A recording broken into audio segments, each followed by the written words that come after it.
let's say that I've got a debate, Liz, that there's something that I want to get I want to stretch the extremes of thinking on whether we should or shouldn't do something. What are some things that you would coach me immediately to do? I would coach you to not be spontaneous. I think we think of debate as like passionate and advocating, and it is, but a good debate is like surgery. Mm. So you think about surgery, very few people are wheeled into emergency surgery. Right. It's like and it's usually a last resort. Yeah. You try, medicine and rehab and a bunch of things. It's used sparingly. And a good surgery, people prepare for it. Everyone prepares for it. The patient prepares, the operation, administrative staff prepare, the physicians, the nursing staff, everyone prepares for a debate. And maybe the most important thing about like good surgery, you want a good outcome, is that it's bounded in time. Mm-hmm. That, you don't start a surgery working on like maybe you've had a torn ACL.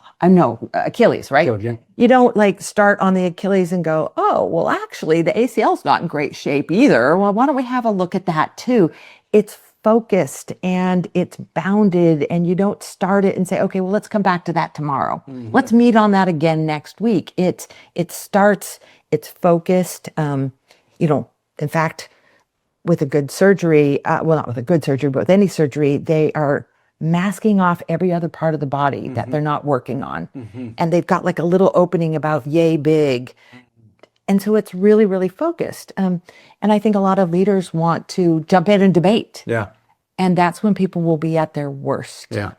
And I think of Lutziab, I wrote about in Multipliers that, he framed the issue, said, we're going to beat on this a week from now, come in with a point of view and come in with evidence. Mm-hmm. Mm. People prep for it. Yeah. Rarely spontaneous. So thinking about multipliers, let's take a look at this slide. Just talk me through this a little bit. This is the difference between decision makers, which tend to make decisions by themselves. This is right. This is the unilateral decisions, leaders who they decide with a few people in the circle of trust, but they're not using the team's best thinking, versus debate makers. So what'd you find? Well, I think everyone thinks that debate slows things down, but debate is a tool for speed. Mm. And it's speed in the way that a high-speed gondola works, which is like, if you're going to have to move a lot of people up the mountain quickly, you've got to have a way to load them on board of these, carriages on the gondola. It comes off the track, people load up into the gondola carriage, and then it goes back on the track, and then whoosh, it like speeds up the mountain. And it is about slowing down momentarily, thinking it through, preparing, but then what it does is it allows a team to make a quick decision or a thoughtful decision and then execute quickly, because people understand the context, they understand the options, they've debated the options, they understand the risks, the underbelly, they understand people's concerns, and so it's a way of unifying people quickly, rather than make a rapid decision and then wonder why for months it's spinning. Mm-hmm. So let's do this. So let's say that someone doesn't have time for a debate and you don't have a week, and maybe you've got 30 minutes of a meeting, but you know that there's something that really actually needs this. You want to expose the extremes of thinking on for or against. Let's take this and look at it like, if we were to try to make this micro, what's a good fit for a micro debate? And so we've put together a little thing that you can think about here. If you're in a situation where you're facing a trade-off, it's or, not and. Like, we can do this, we can do A or B. We can't do both. It's great for a micro debate. Another thing is, you're ready to move. You can't wait. Maybe you've got a lot of pressure from senior leadership, or there's an expiration date with a client. Another way to recognize when you are ready for a debate is the possible paths to the destination. Or it could be two different destinations, but this is important. One of the things that we see people use debate really effectively is, what's clear to everyone that's debating is they know the ways that we're debating to get to a place, meaning it's so clear what we're trying to accomplish. The success criteria is clear. The outcome is clear, and the possible paths are clear. If you have these three things, you're ready for a quick little micro debate. And the way to do that is we call the four asks. Liz, I'm going to have you take me through each of these. Okay. So you go into this, and if you've got if you've got that context, then you're ready to ask these 4 questions. Yeah. And, before I do that, I want to address John's comment. Why do we assume debate and not dialogue? And, usually a good debate, there's been a lot of dialogue leading up to it. Yeah. And debate is, dialogue is where you want to generate ideas and options. Debate is where you want to close that down and pick between one of them. So yes, John, to your point, you probably want to have a good dialogue before having a debate. When you're ready for a debate, you might want to practice the 4 asks. And it's just a simple thing to remember. Number 1 is ask a question and don't answer it. Now, prior to this, of course, you want to frame the issue and then ask the question. Number 2 is you want to ask for evidence. So, okay, if you think we should do A and not B, what evidence do you have to support that? What makes you think that? From what did you, base that conclusion on? And it keeps people focused on facts, not just opinions. Number 3, ask everyone. And you might even make a little seating chart of everyone around the table and write people's names down and put a check mark after each person has made a comment and joined that debate. And you will see very quickly who hasn't weighed in yet. One thing you might do is start the conversation, which is we want to hear from everyone once before hearing from a single person twice.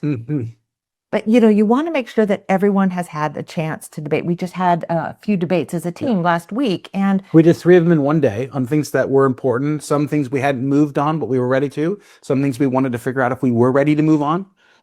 And there was about half the team that had an active role in the issue and had weighed in. But there were 3 people who were more junior on the team and weren't as involved in it. And we hadn't heard from them. And so we just said, okay, we'd like to hear from, person 1, 2, and 3. And we know you aren't working on this daily, but you've been here and listening, and we would love to know your insights. And you could see they kind of joined in that debate. So ask everyone.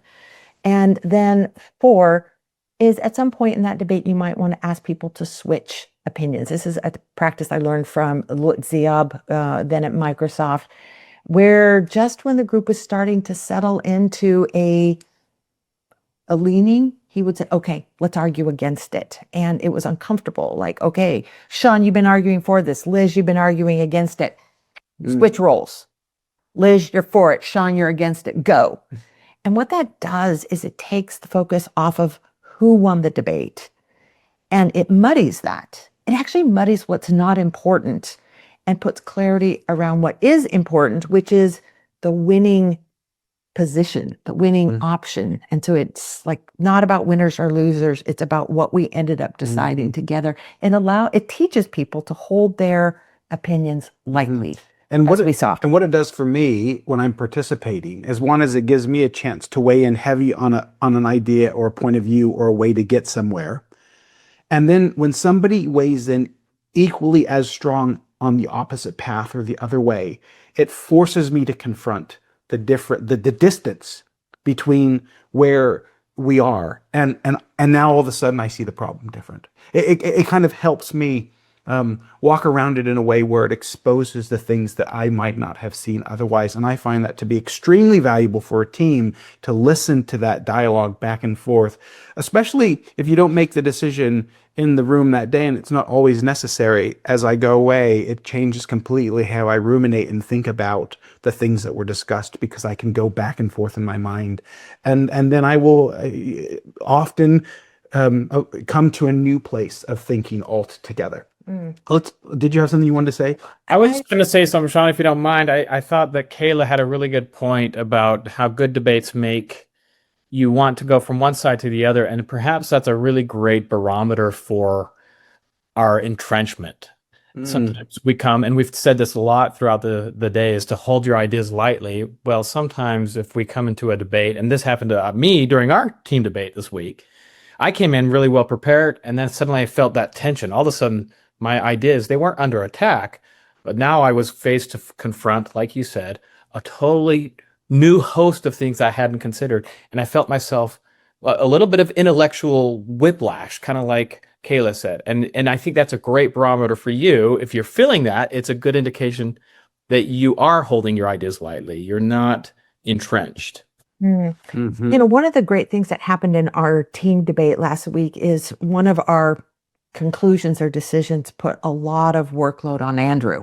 Mhm, mhm. And, you know, I watched as the whole team kind of built empathy as we realized this is probably the course of action we need to take. But like, okay, Andrew's going to be left holding the bag on it. And everyone's kind of like, it gave everyone an understanding of, okay, Andrew's kind of going to have to make some sacrifices here. We're going to have to move some other things off his priority for him to be able to do it. Like, how can I help? So it's building empathy for other points of view. And it's also building empathy for people who are going to be left carrying out a decision. Mhm.